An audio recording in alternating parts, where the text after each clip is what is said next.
Today we got a chance to get our hands on the upcoming content coming to Rainbow Six Siege with the forthcoming Blood Orchid update, and we played with 3 new operators, so that's the new attacker Ling, defenders Lesion and Ela, and that's in a bomb defusal match on the new map Theme Park. Now you can see the footage playing out now while I talk, and now we're just going to offer you some of the direct thoughts on the operators. Now it's interesting. I think all of the new operators are themed around kind of traps and gadgetry.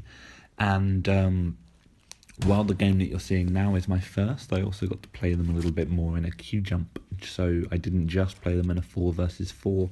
Now, let's start with Ela, who you should see on screen now. Now, Ela is the Polish Grom operator. She's a defender, and she's a 3-speed 1-armor operator. Now, she's got a Scorpion Evo SMG, which is a complete beast. First time I fired it, I got a double kill. And she's also got the Silent 612 shotgun. Now, I mean, what Ela does primarily is she runs around the place flanking. Now, her weapons are very, very powerful up close. But she also has a gadget, which are concussion mines. So these are mines that are non-lethal, and they can be hidden around the place, tossed at walls and floors. And what they do is they leave like a little stick out of them with a glowing dart on it. So if you see that, you can avoid it. But if not, it'll detonate, and then there's an explosion that, again, doesn't do any damage, but it will slow them down. And it also messes with their view in a similar way to Echo's drone back from the Japanese update. And that means that you can actually throw these mines around the place to cover your flanks, you know? So as you are charging in on people, you can cover all your flanks with this mine, and then if someone kind of tries to outflank you, or they rotate to defend against your flank, you could make it much easier for yourself to clean up.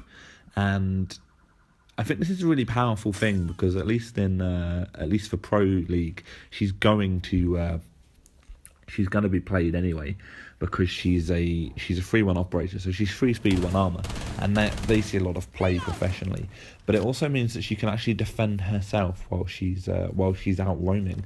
So I see her being played as a slayer, so that basically means she'll be running around the place killing as many people as possible. And I feel like she, at least, was the one that immediately clicked for me. Now, Ling, the new attacker, is 2-speed 2-armor, and she's an operator. She has a lot of firepower, so she brings the T95 LSW, so that's a light machine gun, and it's quite controllable because it's a bullpup, and that means it's got manageable recoil, and it's got masses of ammo, so you can use this to literally shred walls. Now, she's actually the only attacker added to the party with this, and she also has the 612 shotgun, which every operator has, although hers is not silenced. And I mean, both of her weapons are very loud, but that doesn't make any difference, because her gadget is a trio of devices called the Candela devices. Now, a Candela is a ball filled with flashbangs, basically, and you can use it to blind everyone around you. And Ling's immune to her own flashbangs, but they work in an interesting way, because you can throw them as a grenade, and you can also put them on a wall like Fuse, and you can blast through in the same way that Fuse's cluster charges go off, blinding everyone in the room. But the longer that you hold the button when you deploy the device is the fuse, so you can throw a grenade really closely at someone and you can blind them instantly, or you can throw it and hold it down for a longer fuse, so you can bowl it through a drone hole, or throw it through a window, or you could time it so that just as you assault the room, everyone in it gets blinded. I think it'll take a little bit of work for people to work out the exact optimal way to use her, but I also think that she has some of the most powerful potential. I mean, when pro players get hold of her, there's a chance that they could quickly work out how to get her flash to go off exactly as they enter a room, and it's much easier to shoot a room full of blind people. Now, this is interesting because she could prove very, very popular in a lot of Rainbow Six Siege's hostage situations, because in a hostage, Fuse is always popular because they're reinforced in a room. The problem is that if you use Fuse on the actual hostage room, you'll kill the hostage, whereas in this case, because it's entirely not damaging, there's more of an option there. Now, the third operator is Lesion. Now, Lesion has, he's got the 612 SD. You should be familiar with that by now. Everyone's got that, everyone has that shotgun. And he's also a 2-2 operator, but he has a T5 SMG, which honestly felt a lot weaker than Ela's Scorpion Evo. And I think that's because Lesion's gadget is very powerful. Lesion has these things called goo mines, and they're basically cloaked caltrops. You can toss them on the floor, and they're invisible pretty much unless you've brought IQ, which is another buff for IQ. Players that step on the goo mine, they are unable to run, and they're stricken with motion altering effects. And that basically means, like, you start tilting again like Echo's drone, you can't run, and also you get a damage over time effect. So you can actually stop all of these effects, but you have to pull the caltrop out yourself. And that means that you need to obey an on-screen button prompt. So what you do is you hold down F and you pull it out of yourself. But while you're doing that, your gun is down. You cannot defend yourself. And you can't run off anywhere safe to do it because you can't run. So while players can push on with those disorientating effects, I think in reality... Oh, I'm losing my voice, but we can blame this on Gamescom, right?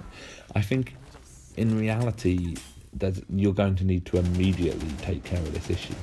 Now, effects that disorientate players are really powerful in Siege because a lot of the battles, especially as we get to a higher tier level of play, they're won by whoever lands the first headshot or whoever can put a burst accurately into the other player.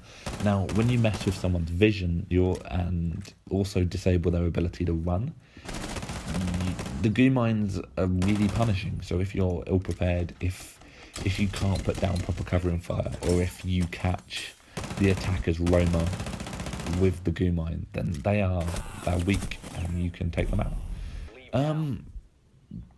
I mean, you've seen footage now. This is the new map, Theme Park. Now, it has the same problem as many of Rainbow Six Siege's new maps, is it's too complicated to learn up front, so a press preview is very difficult. Some general thoughts is that the map wasn't that interesting. There are occasional bits of like fairground scenery and paraphernalia, but it feels like a fight in a warehouse. It's a series of small rooms, they're tied together with destructible surfaces, and I think with some familiarity that the structure will start to reveal itself. I mean, I had a lot of issue with Border when it first came out because it was quite a confusing 2-level map.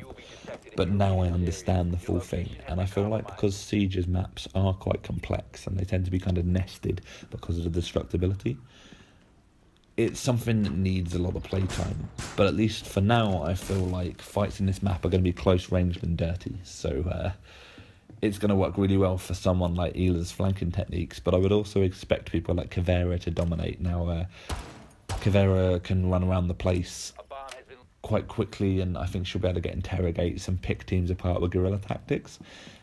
And so I feel like you'll see a lot of people running around up close. And those are our thoughts. So thanks for watching. I guess you could like and subscribe, but just enjoy our Gamescom coverage. Cheers.